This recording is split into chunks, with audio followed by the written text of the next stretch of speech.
10,000 years ago, a small wildcat walked out of the wilderness. It didn't follow a human home. It wasn't captured. It wasn't trained. It wasn't bred into submission. It just appeared at the edges of a human settlement one day and never left. Most people assume cats were domesticated the same way every other animal was. Gradually, deliberately, by humans who saw a use for them and forced the relationship into existence. That's not what happened. What actually happened is the strangest origin story in the history of the animal kingdom. A small predator that engineered its own survival by making itself indispensable to the most powerful species on the planet, and then spent 10,000 years quietly rewriting its own biology to make sure we could never let it go. It is 10,000 BCE. The Fertile Crescent, the region covering modern Turkey, Syria, Iraq, and Egypt, is witnessing something that has never happened before in human history. People are farming. For the first time, humans are staying in one place, cultivating grain and storing the surplus. This single development changed everything about human civilization. It also created an entirely new problem. Grain stores are essentially a buffet for rodents. Mice and rats flooded into early human settlements in numbers nobody had ever dealt with before. They didn't just eat the food, they contaminated it. They destroyed it. A serious infestation could wipe out an entire community's food supply before winter.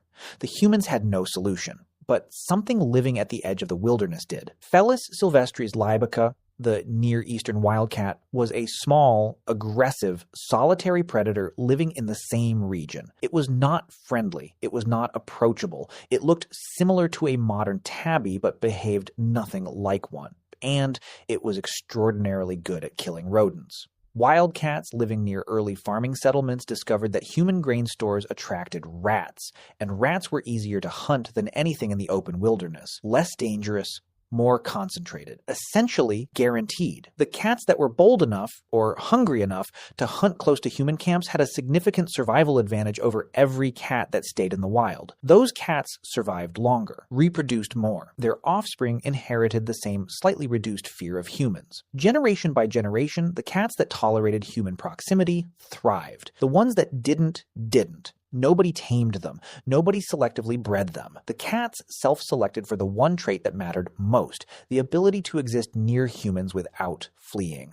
Scientists cracked open the DNA of cat populations across 3 continents. Wild ones, domestic ones, ancient ones. They expected to find multiple origin points scattered across different regions. They found one. Every single domestic cat alive today traces back to one specific wildcat population. One place, one time, the Fertile Crescent 10,000 years ago. The cats came to us, not the other way around. In 2004, archaeologist Jean-Denis Vigne discovered the oldest known evidence of a deliberate cat-human relationship on the island of Cyprus. A grave dating back 9,500 years containing a human skeleton buried alongside a cat. Not a wild cat killed for fur. A cat deliberately interred with a person, positioned facing the same direction, separated by only 40 centimeters. Someone, 9,500 years ago, loved their cat enough to bury it beside them. The relationship had already moved far beyond utility, but it was in ancient Egypt where the cat's status transformed completely. By 1,500 BCE, cats had stopped being workers. They had become something no other animal in human history has ever managed to become. Objects of worship. And the reason started practically, the way most things in history do. Egyptian homes faced threats that went far beyond rodents. Cobras lived in the walls. Scorpions hid in sandals left by the door.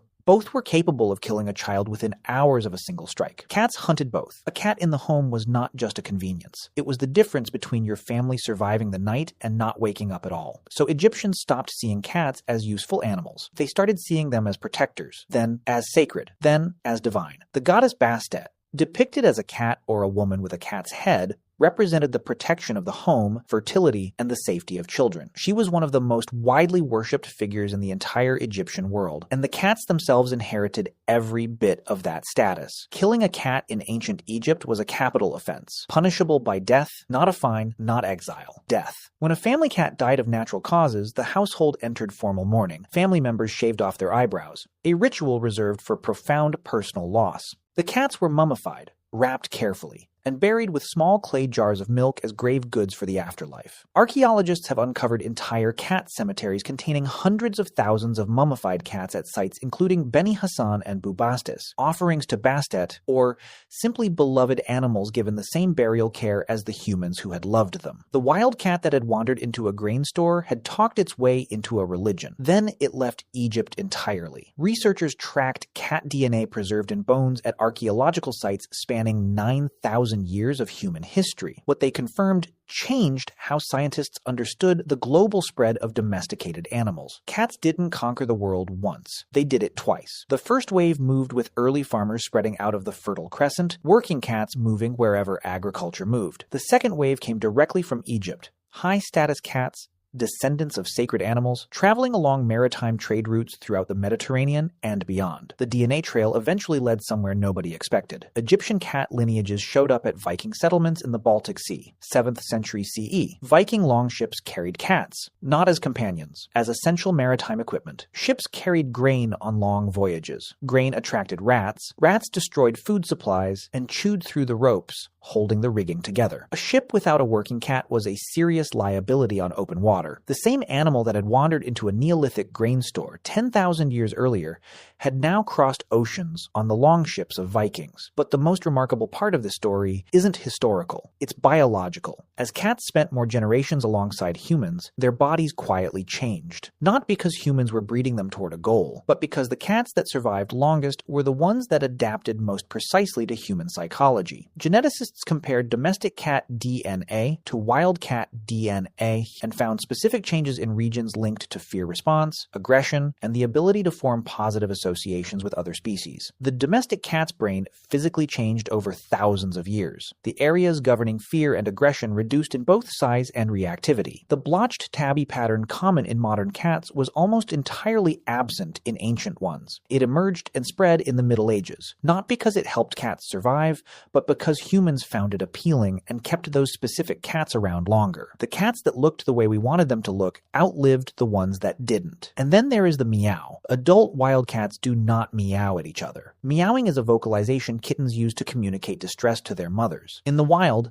adult cats abandon it completely. They have no use for it. Domestic cats never stopped. Researchers discovered that embedded inside the domestic cat's meow is a high-frequency cry, sitting precisely within the same frequency range as a human infant in distress. That specific sound is the one the human brain is most neurologically primed to respond to immediately before conscious thought can intervene. People consistently rated this cry as more urgent and harder to ignore than any regular cat vocalization, even when they had no idea what they were actually hearing. The cat reverse engineered the one sound the human brain cannot tune out, and it did it without anyone teaching it to. No other animal in human history has done what the cat did. Dogs were shaped by humans over thousands of years of deliberate breeding. Horses were broken and trained into submission.